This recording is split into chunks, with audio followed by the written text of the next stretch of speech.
If you're watching us, just hit a like below, give us some love, and maybe drop a comment. Let us know where you're watching from, and what kind of things you've been up to in your property journey recently.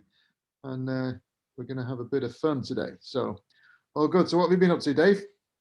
Yeah, so this week, Chris, what's been crazy this week? So now the lockdown, I don't know whether the lockdown's fully opening up next week or not, but normally I've got a few people back in the office, and coming back a couple of days a week.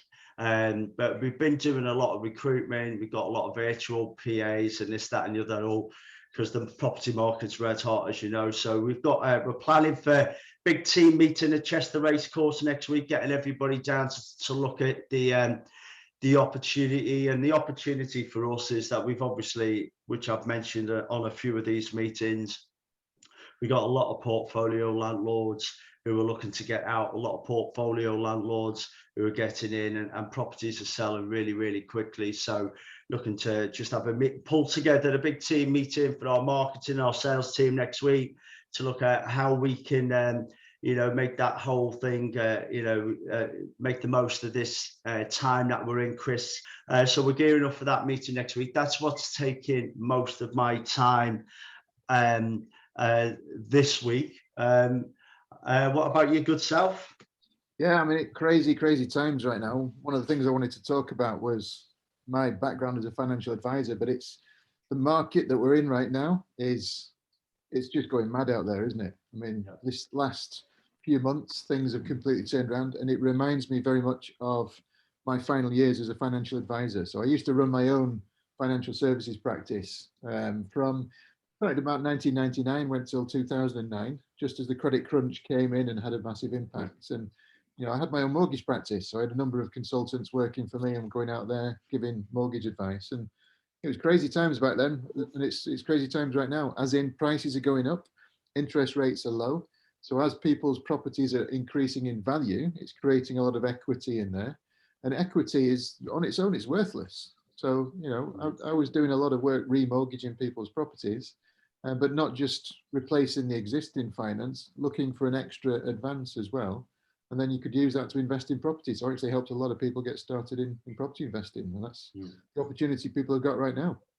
Yeah, well, that's exactly what's happening right now. I'm working with one of my investors, Phil. He's bought a few properties. I have a Zoom meeting on a Saturday morning with him, either weekly or every other week, look about the opportunities he's got. He has a look at some of the properties that we're selling, and you have to be quick at the minute. It was like properties in Liverpool, we've got investors this is how crazy it is. I was mentioning it just before we went live, Chris. You got properties in Liverpool, tenanted, buyers in London buying without viewing them, paying $5 grand, 10 grand more than what we thought they were going to sell for to get them off the market. So it is a bit crazy out there. We do work with our investors, so investors do have a bit more of an opportunity, so they're not going head to head as they would do with like a dozen investors through traditional auctions. So we do work with some investors who are on our A list, who are ready to go, and a deal can be done quickly at a good price in return for a more certain sale. So the sellers will take a deal rather than put it through auction full on. So I said to Phil exactly the same as what you've just mentioned there. I said, look, you need to speak to our panel broker, because you've got 2 or 3 properties now, one you're part way through a refurb, one is let it out, you've got the equity in there. You need to get an agreement, and you're not in a position to buy cash, so you need to get the agreement in principle, basically a kind of fighting fund. You signed up, ready to go with the mainstream buy-to-let mortgage lender, and you've got the equity to pull out there, and you're basically ready to go. So when we've got deals which aren't quite, almost off market, you can pounce. So I think you've got to get geared up, ready to buy, and the more ready you are to buy, working with ourselves anyway, you can probably have a better chance of success buying the deals. But as you say, it is hot out there, and I don't know what it's going to be like in a year's time, but if it carries on like this, it's going to be great. So you do anything like that now, Chris, or if you kind of like retired from the financial advice scheme, you're thinking of getting back into it, or what? Yeah, interesting. I mean, there's a lot of hassle that comes with it. I love working with people. I love, going through the complicated um, finances and so on and simplifying things for people. But I don't like the hoops you've got to jump through. And I could spend a day just doing the paperwork and the admin Yeah, for yeah, just yeah. one case that I did with people. So I didn't enjoy that too much. I mean, knowing what I know now, I could go back and I could restructure the whole business and bring other people in to do the things I didn't enjoy doing. I could have scaled it up into something so much bigger. But the reality is, there's people established right now, like our panel brokers, and yeah, I'm working fairly closely with Richard now. So any clients that I know that wants financial services, I pass on to him. Yeah. So in fact, it's a good thing. So if there's anybody watching this right now that wants to get a financial review, that want to look at releasing equity from the house because you've got money tied up in there, just drop a comment below and I'll reach out to you. Or Yeah. call the number that's behind me right now on the screen here, and let's get connected, because our brokers now, that the work that they're doing are phenomenal. They've got so many connections now with the lenders that they can do such a great job. As in, we've had investors in the past being declined from other lenders come to us. We've been able to get them sorted. So that's the power of the network that we've created, I suppose, isn't it? Well, I was speaking to Richard just yesterday, because like the market, the lenders market now is like almost as like what you said back in the early days of the 2000s. It's almost back like that now. They're clambering over themselves to lend. And he said, Dave, there's I've not been unable to place a mortgage in the last few months. It's just almost you can place anything, even people with adverse again, right? So so that was the beginning of the bubble years ago, wasn't it, Chris? You could what was it? It was called Ninja Mortgages or something, no income, no job, or whatever it is, Yeah. and that's when it all went belly up. Based in America, everyone, whatever. Hopefully, it won't get that crazy now. But yeah, it at least the mortgage market is phenomenal. So obviously, what we're going to talk about today, guys, is how to make your money work for you.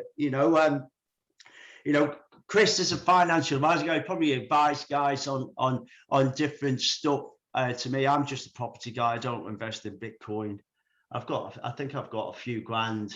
My missus bought some one of these. What are they called? NTLs. My wife does this, is an artist. She did some NTLs. She sold 3 of them. I think I own an NTL, Chris, if that's what it is. Right. And I have to set up a Ethereal. Well, I can't even remember the name of the Bitcoin type equivalent. I've got that set up. It was going up and down. I don't know anything about it. I don't look at it. I know some people I know are on the mobile phone seeing how Bitcoin goes up and down and all of the other similar types. That's not for me. Completely not interested in that. I've dabbled in shares throughout my life. And that's just a total gamble as well. And so to be honest, I think I've just been interested in putting money into property and putting my money into a pension and getting the tax advantages of that. Move my pension into a SAS so I could then use that money to invest in my business and invest in property. I think I did miss a trick though. Chris, I think like everybody, I wish I'd have put a whole load of money into all the Silicon Valley, Google's Alphabet or whatever it's called now. A few years ago, and we would have all been rolling in it. But property, the stock market's like hindsight for me. I just love being able to spend my money on property now on deals, and I just can't be bothered seeing it tied up in the stock market. So I'm not going to be talking about any of that. If you want to talk about any of that, go and see somebody else. Definitely not for me. The only thing I can tell you is what I know and what people around me have done to make the most money out of property, really, and how you can make your money work for you with property. That's why property is it's the one solid investment. Anything else, stocks and shares can go up and down. People have put the life savings into Bitcoin, and as it was going up, everybody's wanting to jump on the bandwagon. And when it dropped, as it did recently, and it's China's pulled out of using Bitcoin recently, so that the value's dropped massively, and it's people are losing the backs because of it. Whereas with property, prices go up and down, but always in an upward curve. So you're always going to get your money back, whatever you put into something over a period of time. It's producing an income at the same time. And you just cannot lose unless you really, really cock something up. Because we've got a shortage of properties. There's more and more people need it. It's just one of those safe bets as long as you do it the right way. Well, I've got a little short presentation as per usual, Chris. If I can share my screen and rock and roll and see. Let me just get this all set up. I'm always behind. If you bear with me, right, share screen. Okay, so let me just do this slideshow from the beginning. Right, okay, so yeah, so for those who don't know me by now, I'm sure you'll do. David Coughlin, founder, CEO, director, National Residential, but online auction, been in business for about 20, been in property business since, I don't know, the beginning, late 1990s, early 2000s, set up my company in 2006. That's what's that, like 15 years? It'd be 15 years it's been going since 16th of June, Chris. So it's a bit of a birthday, I think. I forgot all about that. You have to send me a birthday card, don't you? A bottle of champagne or something like that. I completely forgot. So yeah, business has been established 15 years, but obviously in that time been through ups and downs, peaks and troughs or whatever. And I've been saying to a lot of people, I think over 20 years, unless you're in a hot spot like London that might have went through it, a few peaks 4 times, you might get three markets like it is now in 20 years. So if you miss this opportunity now, you're not going to see another one for another 7 to 10 years. Yeah. And that's on average if you're lucky. Yeah. So, you need to be buying now. Or you even need, if you want to cash in, sell, and you want to sell now, it's a good time to sell when people are paying top prices, and it's a good time to buy when people are paying top prices, and the property market's going up. No one's got a crystal ball to see whether the next harbinger of doom's coming along, but you've got to be in it to win it. So anyway, I've got these 5 simple rules how to make your money work for you. Okay, a few slides to go through, a couple of examples, and obviously this is from a property guy. You're only going to get property stuff from me, and if you want Bitcoin or shares or anything sophisticated or whatever, money trading, forex, or whatever else people do, that's not for me. I haven't got a clue. Okay, I stick to what I know. Everything else is a gamble. Right, okay, so let me crack on. So what are the 5 simple rules to make money? And there's old Bugs Bunny over there counting his dosh. Right, so 1, right, I think the perfect world, yeah. So if you're buying property, I've seen people buy property based on yield only over the last 20 years. I know people are coming to, and I've seen people buy on growth. Obviously, the best of both worlds, if you can get it, you buy properties which are in areas that are going to get great opportunity to grow and get your equity. In 20 years, they're going to be worth double, 2.5 times what they're worth now. And in the meantime, you've been clever about it and you're making the money on the yield. So why is that important? I've got people coming to me with portfolios now to sell. Some of these guys have got, they've got properties all over the country. Some of the properties they bought cheap in the Northeast back in 2000 and whenever, 6, 7 and 8. They're worth almost the same now as they were back then, maybe 10 grand more. Maybe they're just going to break even on those properties, whereas they bought some properties in the Midlands, the east of England, London, and they've gone up 2.5 times. But obviously the yields that they were getting back then, renting a 3-bedroom semi, for 600, 700 quid a month when it's valued at your purchase price 200 grand, the yields are low. The yields are high, 600, 700 quid on a 50 grand house in the Northeast. The yields are high, so you got yields, you got growth. So I think if you're in property over the long term, then the ideal thing is to get the best of both worlds on that. So don't just buy on yield. And if you're going to buy in areas that grow, look at opportunities to maybe turn them into HMOs or room rents or whatever it is that you can do to try and get the yields up in hot to trot price growth areas. Okay, does that make sense, Chris? Yes, mate. Absolutely. I've got to keep you Love awake. Right. So the other thing that I think is key is obviously you make your money when you buy. So another ideal world is you buy cheap, add value, maximize the rents, and sell high. So what am I doing now? So I've got a property in Liverpool that I'm buying, going to complete on it next week. Buying it for 95 grand. It's a 2-bedroom terrace. It's got 2 big reception rooms downstairs. I've had the HMO officer out, paid 80 quid for them to come out to give me advice on whether they'd allow me to turn it into a 5-bedder. They give me the thumbs up. Cost me 80 quid to get the thumbs up from the council. Bargain. Yeah. So that there's a 4-bed on that road that's been converted into a high level, high quality HMO, sold for 200 grand. I mentioned this before. So I'm going to turn mine into a 5-bed. So buying it for 95 grand is probably worth, I don't know, there's a 3-4 bed selling for 130, 140. So it could be worth 125. So I'm buying it cheap. I'm going to add value to it. So I'm going to turn that into a 220,000 pound house.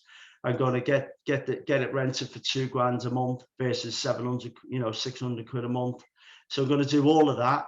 And then in the current market where you've got investors who are looking to buy nicely done, boxed off, all the licenses in place, managed, fully let out, nothing can go wrong, hands off investors, hands off investments, put your money in, get a 10% return, you sell that for 250 grand in it. So that's that's another thing that you need to do. So obviously people can do, I get the opportunity to buy cheap. Other people are paying market price and adding value, maximizing rent and selling high. I just told in there, if you get the opportunity to buy cheap, how can you buy cheap? You've got to source your own deals. You've got to be, you got to be networking with agents or working with auctioneers like ourselves, and you've got to be ready to go. The reason I can buy that is I've got the money to buy it. Okay, so what else to make money? So, buy properties, high yields and growth, get the best of both worlds, hold on to them, buy cheap, rent them out, add value, sell them high. But the other key thing that's been the difference between me and my business partner, Maz, making money, other people who've lost money, is you got to make sure that the letting agents don't rip you off. Yeah, the letting agents don't go bust. The letting agents are maximizing the rents that they can get on your portfolio, and the property's on empty for a month or 2 months, and they're getting the refurbs done. And the builders don't rip you off. You can get it. You can get you can get a builder to go in and do a refurb for 6 grand instead of 12, or whatever the case is. So you've got to keep your costs down and keep your rents up. And, that's absolutely key if you're going to try and make your money work for you and you buy a portfolio or build on a portfolio. Another one here, which I'm going to show in a bit, is return on investment and leverage. Using other people's money, reduce the risks. So obviously, if you've got 200 grand in the bank or 100 grand in the bank, you can either buy one property, hold on to it, and one day it'll be worth 125 grand, won't it? You buy it for 100 grand, flip it, and maybe sell it for 125. Or can you use that 100 grand to buy more than one property? Or can you use somebody else's 100 grand to do it, and you just pay them 10 grand on 100 grand? So I'll show you an example of that. And, obviously you can't do it all on day one, but as you're going forward, you start building your network, get your deals coming through. And sometimes then the deal comes along, you haven't got the money, you have to think creatively. So I'll show some examples of that. And then I think the other key point, right, I think I've read this in Rich Dad Poor Dad when I read about the first few chapters of that. You've got to keep your cash. I've got to be honest, I've not been as good as that. As like some of the friends I've got who at some point probably all had more money in the bank or in savings than I did. I had mine tied up in property. They were good at keeping the cash. So I was always good at spending the cash. So going out expensive holidays, drinking champagne in London and this, that and the other, until I got married about 10 years ago. And I changed my habits. So keeping your cash and spending, obviously simple point, but that's important. Putting some money away. I know saving and investing, some of my friends, they might not be in property, but they've earned a lot in their jobs. They put money away in ISAs and pensions and this, that and the other. I put my money, whatever spare money I've got that I get through my company. I get the minimum amount of money paid into my bank account each month, and everything else I get paid into my pension, into my SAS. I can then lend it back to myself. I can invest it in property. So that's what I'm doing. And then, you know, another important thing is just make sure you've got your tax set up. So, you know, it's an important thing. We work with Fusion Tax Consultants, and they offer services to our investors, a free 30-minute consultation. And those guys can save you, you know, tens and tens of thousands of pounds a year with things like Section 24 taxes, what you can claim back, this, that, and the other. So, you know, once you've earned your money, you've got to keep it. Don't spend it, save it, invest it in more properties. Maybe look at maximising your pension, and just make sure your accountant and your tax advisors are on hand to save you a lot of money. Okay, so they're the 5 simple rules. Buy based on yields and growth. Buy cheap, add value, maximize rents. Make sure that as you're holding on to your portfolio, you're letting agents and your builders, and you keep your costs down and your rents up. And leverage other people's money, or use your own money to buy more rather than less, and keep your cash. Don't spend it, save it, and put it wisely into your pension and tax. You know, so they're the 5 things that I just think if you do that, you can't go wrong. What would you say, Chris? You're a financial advisor. What would you say to that? Nice and clear, mate. Nice and clear. It's just following the thing is about this is it's simple, but it's not easy. It's a case of just following a proven system. It's what I call the cookie cutter principle. I think I learned that from Rich Dad as well. And if you find a process that works, just duplicate the same thing. And there's nothing sexy about these houses. They're just 4 walls with a roof. It's just a business asset that you're buying in the right way. Don't get emotionally tied up with it. If the numbers work, it works. Well, I had no one telling me this years ago. I was a bit ambitious. I was a bit gung-ho, and I've learned, I've made mistakes in time, but, and sometimes a deal comes along, might not fit all of these criteria, this, that, and the other, but generally as a rule now, I'd say, 80 to 90% of my time I'm following this. Yeah, never 100. Yeah, you can never be perfect. It is what it is. But if you just like take a copy of that and you try and stick to that best you can, you won't go wrong. Right. Okay. So making money from property, right? So obviously, property, if you hold on to property and you hold on for 20 years and you're buying properties in places that are always going to go up, whether it's London, Milton Keynes, Birmingham, Manchester, whatever, there's other places that might not. Some places, don't. But in the end, over 20, 25 years, they do. Over 10 years, they don't. On average, so some people have bought properties in one place and maybe come unstuck. If you bought all your properties in Newcastle in 2007 at the peak of the market, and a lot of them were new build flats, you'd be absolutely screwed. But if you bought properties in London in 2007, it'd be worth 2.5 times now.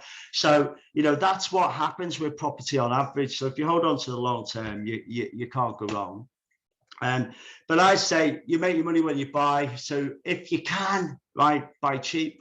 Buy 10% less, buy 20% less. See if you can make your money when you buy cheap. Buying good areas. So no one's got a crystal ball. All parts of Liverpool, some parts of Liverpool, up and coming, maybe. Some of them have remained stagnant or gone backwards in the last 15 years. Part of Birkenhead, Wirral Waters, are they going to go up or not? No one's got a crystal ball, but if you can buy and play in good areas where prices are more than likely to go up, then do it. The challenge with that is some of the cheaper properties you can get in the likes of Liverpool, Birkenhead now, and they're selling for 10, 15 grand more than they were last year. So you can buy them cheap and they go up, rent them out. And you might, maybe in 10 years to be worth 150. Who knows when you're in a market like this? But if you're buying good areas, you can't go wrong. And add value to a property. So, like what I mentioned before, if you're making money from property, just, buy it, add value to it. And I think it's game on at the minute. So I'm getting phone calls now, guys, from heads of the YMCA, my business partners meeting Serco. We're buying properties, we're turning them into from 2-bed to 5-bed HMOs, we've got 9-bed HMOs, and we've got companies that want to take these on. Whatever's going on in the market out there with people for rooms for workers and this, that, and the other, it's absolutely hot. And maybe it's only because I'm in that market now I'm noticing it, but it just seems to be absolutely rife. That these company workers that are, you know, traveling up and down the country for these companies, they need places to stay. So add value to a property, add rooms, refurbish, and let them out. And the market for room let is absolutely rampant. So I say maximize your rental returns, you know, HMOs, room lets, company lets. I've missed off this as holiday lets now. So I don't know, I was probably not thinking too much about holiday lets a year or so ago. And now everybody I speak to has got properties where, you know, people can go on staycations. Holiday lets arrive. We've got a property down in Devon, 10-minute walk to the beach. It's a fantastic detached bungalow with an annex. The house has got 3 flats in it, or 2 or 3 flats in it. The annex is a flat, and it's currently rented out, I don't know, for about 1,500 quid a month. But the potential of that for either Airbnb on or as holiday lets is like quadruple that. Yeah, so it's absolutely right for that. And you know, the market for home staycations at the minute, you know, I don't see that changing anytime soon. You know, maybe it's going to last for years. That one, Dave, because we're me and my girlfriend, we're going on holiday. We're going abroad to a different country next week. Well, I say a different country, it's actually Wales. But we've paid just over £1,000 for a cottage just for like 6 nights. So, you know, not even a full week. So that's a £4,000 a month, and that would probably be just normally, you know, it's a 2-bed house. It would probably just normally rent for 600-700 quid a month. Yeah. But they're getting about £4,000 a month for it because it's near the seaside. So. Well, Chris, everyone I'm speaking to, mate, you know, it's a guy who he spent £400,000 on a flat near that bungalow. He knows that bungalow. He does RIT, and he's had to look at the bungalow. He said, you know what, I could have got that. He said, I'm interested. I might buy that. But he's got that flat and he's got it rented out for like that, £4,000 or £5,000 a month or something like that. So, you know, he's made up, and the period for staycation is probably going to expand. You know, it's like, you know, it's not just going to be June, July, August. It's going to be like, you know, March, April, going on to October, November, by the time people start, you know, thinking it's a bit too cold to go on holiday. So holiday lets, and everyone I speak to has got properties doing them now. They're doing HMOs or they're doing holiday lets. It's just where the money is. Okay.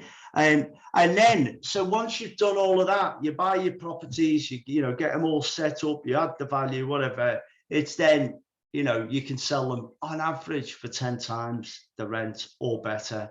And it's in a lot of cases far higher than what the bricks and mortar is. So, you know, there's some properties in Doncaster, the 8-bed HMOs fully let out, making about 25-30 grand a year in rent, and they're not even fantastic condition. Bricks and mortar, they might be worth 110, 120. And we could sell them in a heartbeat for 150, and if we push our luck, tidy them up a bit, maybe get 200, and there's still a 15% yield for an investor on that. So that's the game that we're in at the minute, which is people doing HMOs, getting them let out, some of them on company lets. As I say, we've got the YMCA, the boss of that, speaking to us. They're desperate for properties. They look after them. If any repairs need doing, they hand them back in the condition they bought them with. They completely take charge, take the responsibilities. And investors buying them with 3-year rent guarantees that you're going to sell properties for a lot of money, and that's where the money is. And then there's, you know, some people I've been speaking to, I've been doing, you know, quite a lot of chats with people say, should I keep this property? Should I flip it? You know, if you've got money tied up in property, some people own flats in London, they might go up 5-10%. You've got cladding issues, are they resolved? Should I sell up, get my money out and do whatever, do something with it? You know, what have you got your money tied up in? What's your money doing for you? And what should you do with the money? Even my business partner now, we've got that many opportunities coming at us, and the property price, you know, within just from what I've said there, the opportunity to add value and sell we're sitting on properties that we've got no mortgages on. Nice, they might be going up 5-10%. Should we sit on them? Should we sell them? Should we pull the money out? And for us, it's a case of, you know what, we should be cashing them in, pulling the money out and making that money work. What else could you do with your money? Okay, right. So I wanted to talk about return on investment and leveraging and other people's money. Now, I don't mean using other people's money because you're skint, or whatever it is. Yeah, and you know, I know that people ban that about, oh, you use other people's money. I haven't got any money. I want to get into property. That's not what I'm on about. I'm kind of on about, you know, just leveraging other people's money in your business, in your portfolio, because at the end of the day, you don't want to stop and you want to try and make some money. But if you just look at it simply, so if you, and I've got a slide in a second, Chris. So, you know, we're talking to all investors. You would have had this conversation years ago when you're an IFA mortgage advisor. You know, our panel broker, Richard's having this conversation, people all the time. You got 100 grand, property comes along. Do you buy one property or do you buy 4 properties with it by putting your 25 grand deposits in it? Yeah. You know, so what else do you do? So if each property was then worth 125, you know, you bought it for 100 grand, next year it's worth 125 because you bought it a bit cheap, it goes up a bit. You know, your ROI, if you buy one property, is only 25% into it.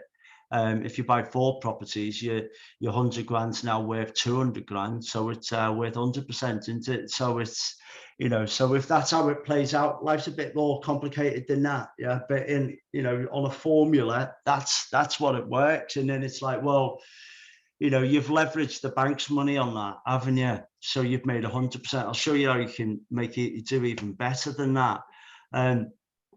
You know, but you can make the same profits with the, you know, as buy and sell with smaller deposits and delayed completion. So, you know, so what I do, so you've got the examples above there is when you're buying property, you can just buy 100 grand property. Maybe it's worth 110, 125, or maybe it will go up to that. You can either buy one with your cash at 100 grand, or you can buy 4. I know it's just simple stuff, but you could do that. But when I get deals where somebody comes to me with a property worth 400 grand and they want 300 grand for it, I'd have to buy it for 300 grand. But I do deals with these guys where I don't give them the 300 grand, and I give them 50 grand, or I give them less than that, and I sell it for 400 grand. So I'm, instead of buying a property for 300 grand and selling it for 400 grand, I'm putting 30 to 50 grand in and selling for 400 grand. So I still make the 100 grand, but by putting less money in. And I do that with a delayed completion deal. So I've obviously learned how to do that. And it's like, I do it all of the time. I do it with my eyes closed. And then you've got it, well, like, okay, I've got that. I need to put 50 grand into a deal to make 100 grand. And guess what? I might not have that 50 grand right now because I've got my money tied up. I don't let that deal pass me by. So if I'm going to buy, so I can get on the phone to somebody, Maz, can I have 100, can I have 50 grand? Here's a deal. I give you 55 grand back, maybe 60, because it's a good deal in it. So I'm just basically using 5 or 10 grand to make that 100 grand then. Yeah. So your ROI just increases the way that you use your money to buy 1, or to leverage the bank's money to buy 4, or don't buy and sell, but then put the money and make the same profit, or use other people's money to do all of it. And you can make an even greater ROI. So let me give you an example on that. Just on that as well, Dave, and we've got a question from Sophia as well, asking, isn't it safer just to buy 1 property and be mortgage free instead of 4 properties with 100k? And I was actually going to jump in and mention this because when I was a mortgage broker and giving this advice, I used to use the exact same example. Isn't it funny? Every property that people buy is always 100k when it comes to these examples, but 4 properties. If you buy 1 property with 100k and your tenant doesn't pay you, then you've got 0 income. But if you've got 4 properties and 1 tenant doesn't pay, you've got 3 that still do. And you know the risk is actually spread over 4 properties. So it's actually less risky to buy 4 properties with mortgage borrowing on the back of it than it is to buy outright for cash. And also, as you scale this up, if you get, if you've got four mortgages with a few £1,000s outstanding, then you've got a debt to the bank. But as you scale this up and you've now got millions outstanding with the banks, then rather than having a debt, you've now got yourself a business partner. Those banks don't want to see you fail, so they'll support you and help you every step of the way. So it's all about minimizing the risk and spreading it. With one property, anything can happen, anything can go wrong with that. But if you've got four properties on the go, then you're spreading that risk. You're never going to get. So what's my input on that? Right, so I've got now about 100 properties. Okay, at the moment there might be 2 people not paying the rents. Yeah, I've had to evict them, waiting for them to get kicked out. Just 2. They can afford to pay the rents, choose not to. It's not like I need to help them out. They're just those types of tenants I need to get rid of. It's what it is. They'll get booted out. But if I only had 2 properties and they both weren't paying the rent, I'd be screwed. But out of 100, it's not a problem. If I had 100 new build flats that I bought in Liverpool or Newcastle or anywhere in 2007, probably anywhere outside that wasn't in London, you'd be screwed, wouldn't you? So, you just got to buy, like I said before, if you're buying property, buy things that's likely to make money out the rents, good yields, places where they're going to go up. You're going to get your letting agents and your builders manage to make sure they're in good condition. They're all let out. It's a job. You've got to do a good job, yeah. But if you do that good job, yeah, right. So what's happened with my portfolio? So it's like, it's gone up, what, 30, whatever percent it is. So sitting on the backside, you just pay. If my portfolio goes up by 10% in a year, sitting on my backside, it makes £1 million. Yeah, just in equity. So you've got to get up there. Yeah. If you buy them in the right places, they go up even faster than that. But what I wouldn't do is I wouldn't rush out if you don't know what you're doing and buy 4 brand new flats from someone who's overpricing them. And if you come to resell them, you're going to sell them for less than what you bought them for. I think, you just, buy something that if you bought it, when you come to sell it, you're going to make 10 grand, 15 grand, yeah? Buy something at the right price so you're going to make money on it. You then can't lose unless it sits empty and it's cost you 10 grand in mortgage costs, but make the money off the rent. So this equation down here, which I skipped up, Chris, it's like, well, what's ROI, without being too mathematical of it. So what's your profit, right? What's the profit you've made at the top? And how much does it cost you to make that profit is your ROI. So if that profit's 25 grand and you bought a house for 100 grand, then your ROI is 25%. If that profit, because you've got 4 houses and it's 100 grand, yeah, then you've used your 100 grand to make 100 grand, then it's 100%. And it's like, you can do even better than that. And I'm going to show you how you can do better than that. So this is a property in London, right? Okay. So nice part of London. The vendor wanted 310 grand for it. That's what they kind of wanted. And we'd sold it for 365 to an investor, right? So there's a gross profit there of 55 grand. Okay. Right, so you've got 3 options. How do you make that 55 grand? So somebody phones you up, says, look, I need 310 grand. And you ask the question, why do they need that 310 grand? Not many people need 310 grand straight away, unless they're selling that property to buy another. And a lot of the clients that we deal with aren't doing that. They just got another need that once they know you and once they trust you, and you know what you're doing, you ask questions in the right way, you establish what their problem is, establish what the need is, and come up with a solution. And that might not mean that they want 310 grand straight away. However, if option 1 for the if you're just getting into property, thing, I've got to buy that for 310, sell it for 365, make a 55 grand profit. If that 310 grand sat in the bank earning 0.5%, that's not a bad deal, is it? Yeah, because you can buy 55 grand over 310 is 18%, right? So that's good money for someone, isn't it? If you haven't got anything else that can make it even more money than that. So plan A, buy it for 310, sell it for 365. I know there's all of the other costs. This is a simplified equation, ROI, Gross ROI 18%. Option number B. So this seller, when I found out what he needed, was he needed 75 grand. We needed 50 grand to pay off a bankruptcy stroke a lender repossession, and 25 grand we had to spend on the refurb and rebuilding and an extension that wasn't done to building regs. So 75 grand. So I know what we're doing on that. So I don't expect anyone to just give anyone 75 grand.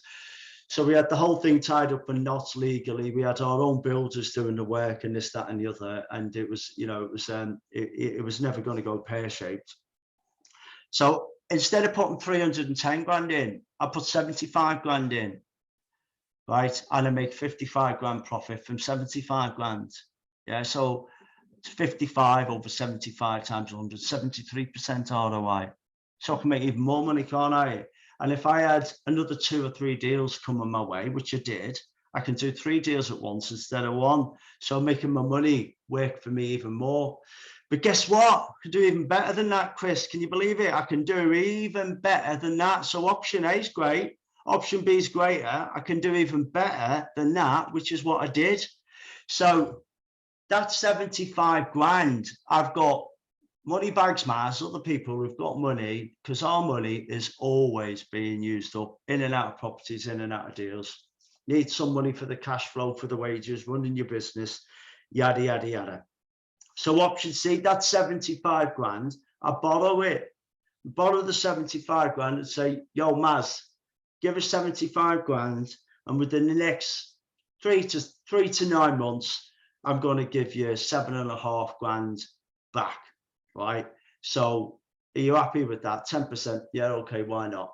Okay, so now my profit's a little bit less because I've paid, instead of 55, I've obviously got to pay Maz or whoever's lent me the money 7.5, but I've made whatever that is, 46.5 grand, from 7.5 grand, right? So it's only cost me 7.5 grand. It's not even my money. So I've just got 7.5. So I've made a 633% ROI on that. Yeah. So I can borrow that money, just pay percentages, and I can do even more deals because it's not even just my money. So for me, this is what I do a lot of, right? So I do a lot of this, but it's buying properties and using other people's money in this way, and I'm doing deals like this all of the time. I'm happy doing it like this instead of doing it on the stock market.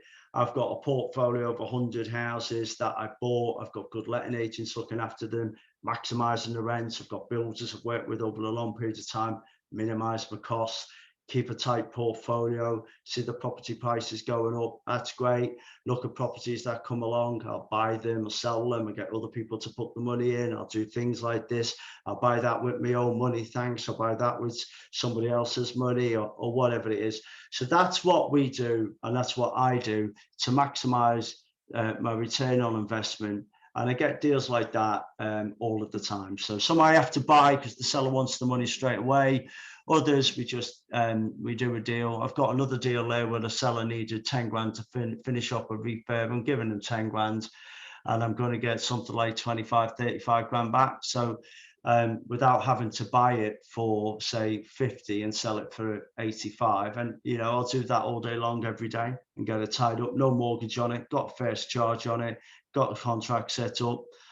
He's happy, you know, and I'm happy. So Chris, that's the kind of, you know, they're the deals that we do. So if I go back to the beginning and just say, how do you make money out of property? So the 5 simple rules to make money out of property are, from my perspective anyway, buy both based on yields and areas that are going to grow, get the best of both worlds, buy cheap, you know, but make your money when you buy, add value, make sure you maximize your rents and sell high. Yeah, you can sell 10 times the rent at the minute, pocket your money, move on, rent them out for a while, look after them so you can sell them high in the future.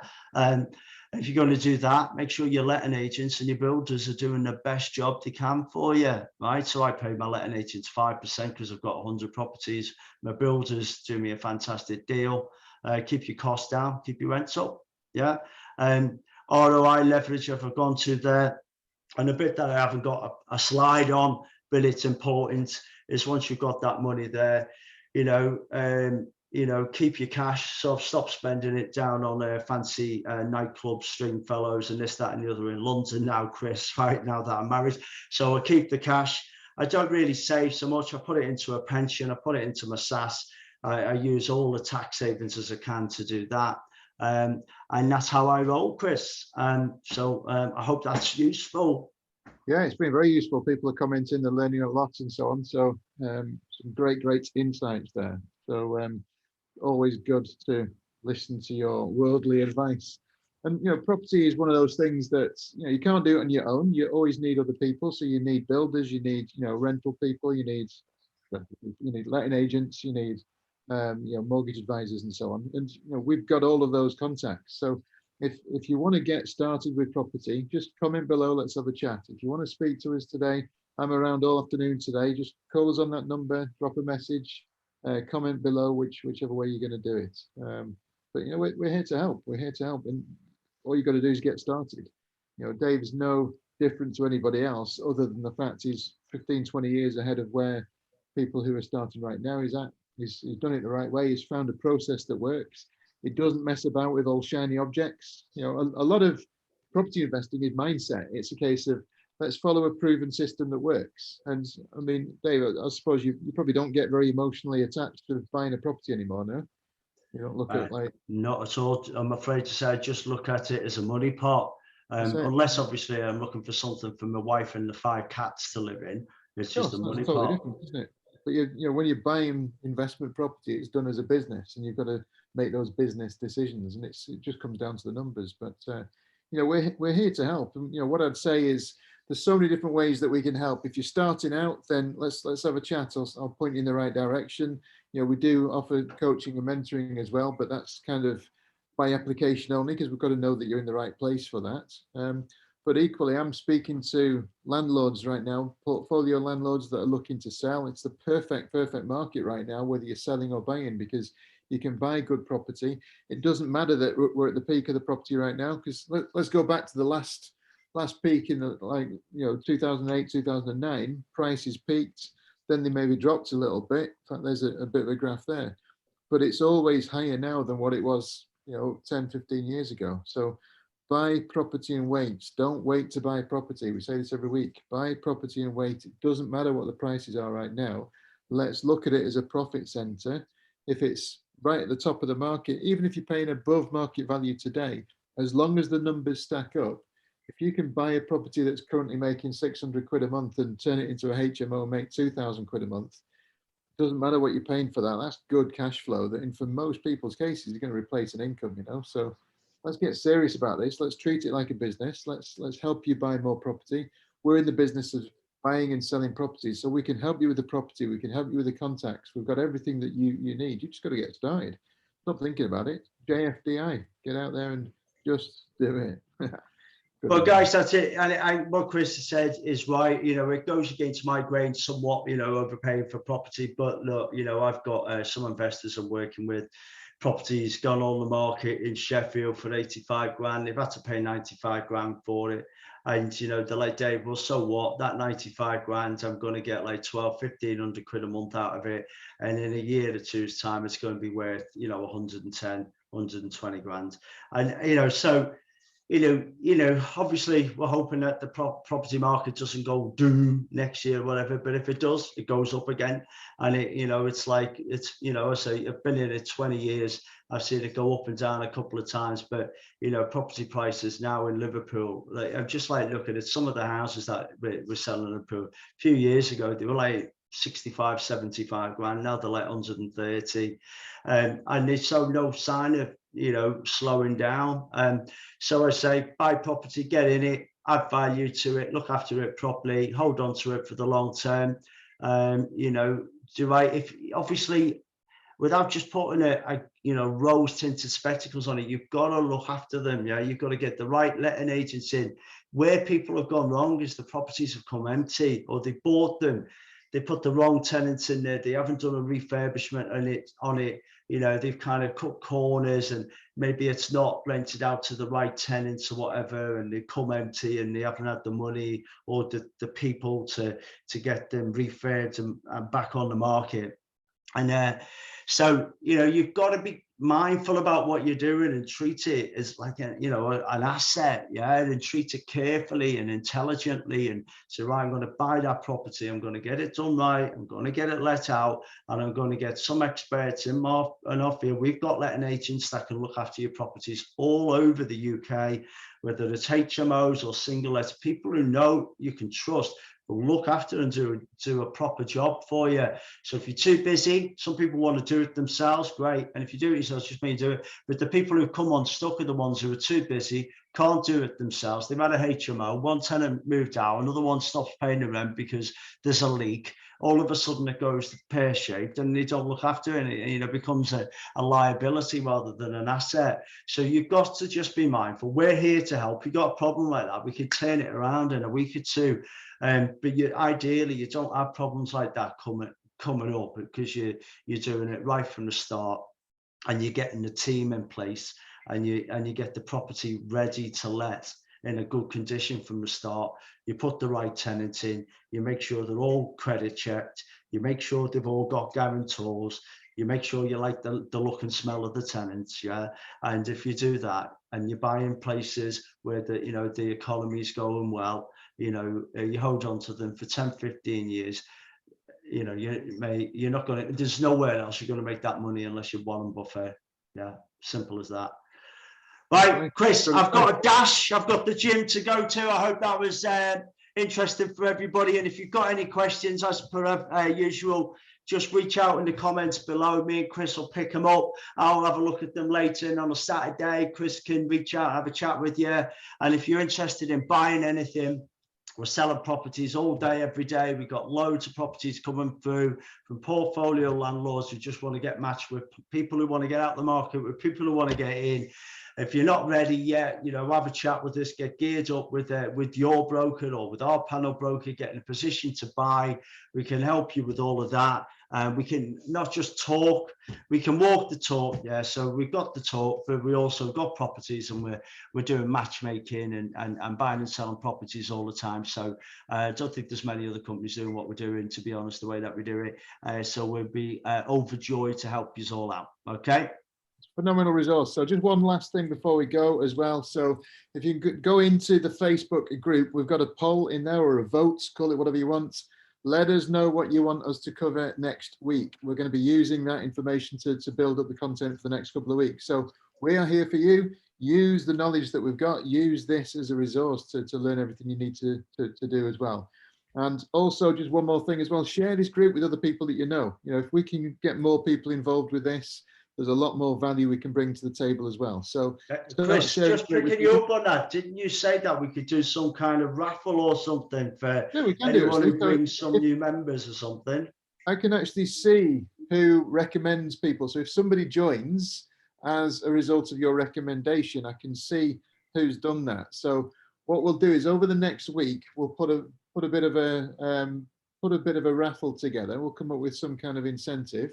But if you want to start sharing people, what are we on now? The 11th of June. So if we do it for the rest of June, people start sharing the group with other people.